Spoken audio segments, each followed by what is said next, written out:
Last season was one of the best the St. Pius Lancers have ever had.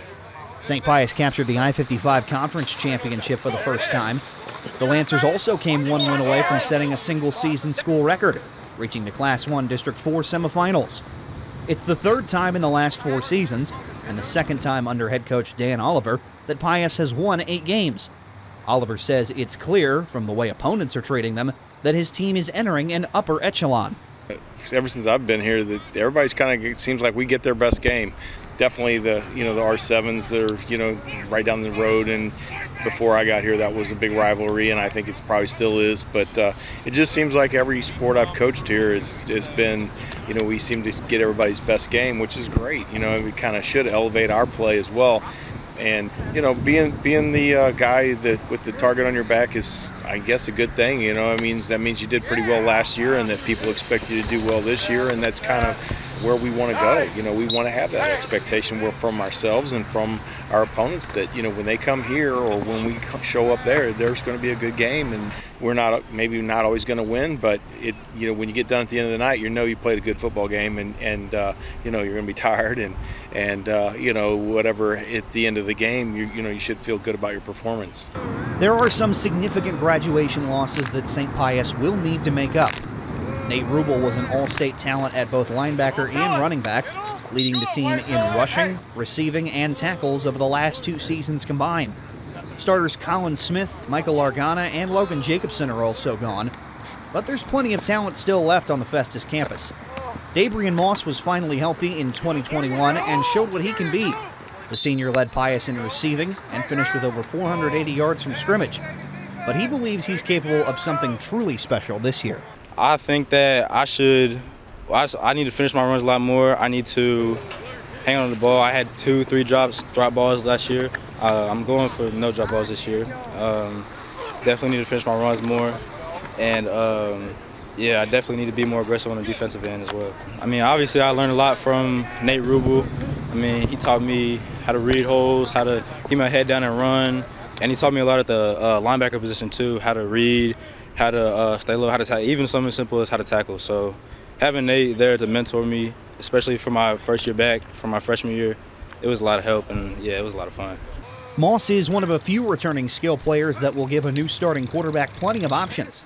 Seniors Austin McGuckin, Eli Frimmel, and Drew Merciel proved to be playmakers last season. Frimmel says they learned from the best. When my freshman year, I've never played football before, and I played soccer, and I was lucky enough to play with Josh Rubel, Carson Fisher, Riley Nager, and some of those other guys. And they really just taught me how to play football and just play the positions that I play.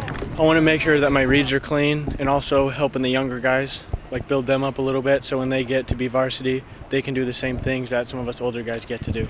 Frimmel was one of the players who also made big contributions to the defense. McGuckin alone piled up a whopping 167 tackles in 2021 and says this bunch of Lancers is still learning just how good they can be. Coming from playing soccer all my life and then starting football out sophomore year was great, and then having Nate there, of course, he was great. Taught me a lot of stuff. He told me not to think. He just told me to go and just tackle the first person you see, and I just did it, and that's how I got all those tackles. Just practicing my plays over and over again, repetition, that's all you got to do. And we need to keep that leadership role going because Nate's gone now, so either I'm going to have to take it or Dabrian's going to have to take it. And then if we just keep clashing together, just hit it like a fist, we'll be fine. Only one starter from both the offensive and defensive lines is gone. Senior Alex Moises made an impact right away in his first year as a starter. He says the Lancers' raw potential at the line of scrimmage is just now being unlocked. Well, last year was my first year ever playing football, so it was a big learning experience. I feel like this year now that I understand the game better, I'll be able to use that to my advantage and make it count on the field. So there's those big guys from last year, our seniors, but our seniors from this year just need to step up and fill that leadership role, and I think we'll be all right. I feel like once we get our chemistry down for real, then I feel like we'll be set. But I feel like everybody pretty much knows what they're supposed to be doing. And we got a good scout O that we go up against in practice. So, I think we'll have a great defense this year. St. Pius is excited about their future. Their past success means plenty of teams are chasing them.